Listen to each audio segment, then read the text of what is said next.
ঈদের আগে বাজারে নতুন নোটের গন্ধ, চকচকে কাগজ হাতে পেয়ে মানুষ যেন উৎসবের আলাদা আনন্দ খুঁজে পায়।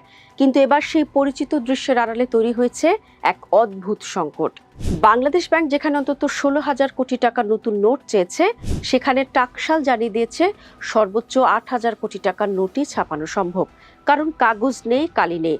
অথচ একই সময় গুদামে পড়ে আছে প্রায় 15,800 কোটি টাকার অর্ধপ্রস্তুত নোট।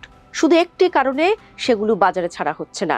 সেই নোটে রয়েছে বঙ্গবন্ধু শেখ মুজিবুর রহমানের ছবি। এখানেই প্রশ্নটা অর্থনীতির চেয়ে বড় হয়ে দাঁড়ায়। একটা কাগজের টুকরো যার উপর রাষ্ট্র মূল্য লিখে দিয়েছে, সেটার মূল্য কি ছবির কারণে বদলে যায়? বাস্তবে না।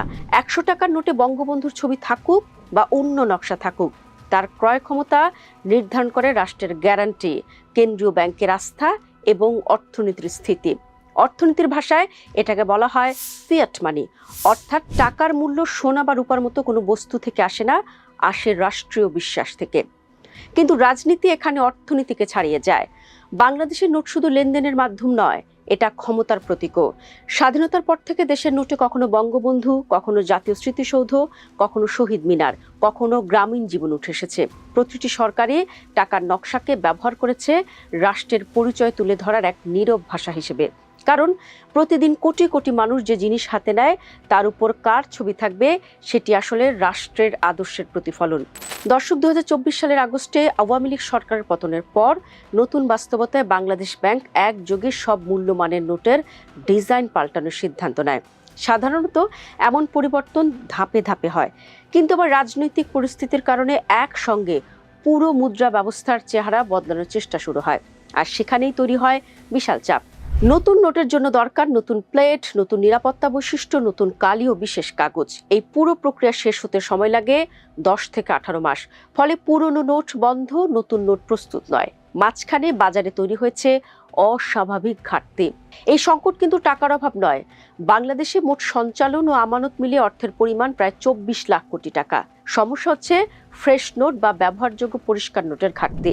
ঈদের সময় মানুষ নতুন নোট চায় সালামি দেওয়ার জন্য, ব্যবসায়ীরা বাড়তি নগদ রাখেন, কেনা বেচা বাড়ে। ফলে ছাপানো টাকার চাহিদা হঠাৎ বেড়ে যায়।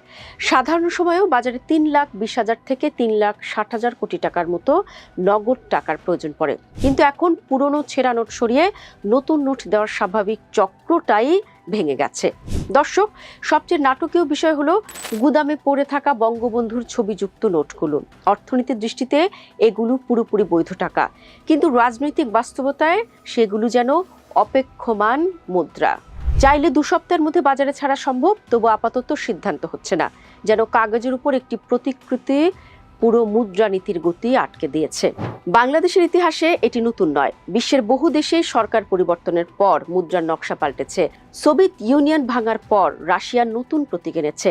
ইরাকে সাদ্দাম হোসেনের ছবি সরেছে, লিবিয়ায় গাদ্দাফির যুগ শেষ হলে মুদ্রাও বদলেছে।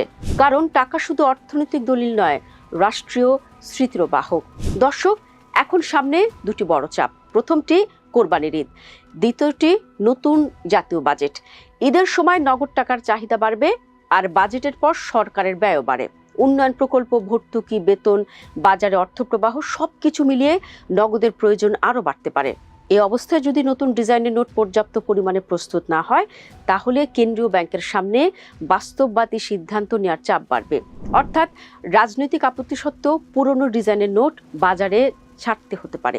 কারণ শেষ পর্যন্ত অর্থনীতির একটি নির্মম সত্য আছে, বাজার রাজনীতির প্রতীক বোঝে না, বাজার বোঝে লেনদেন।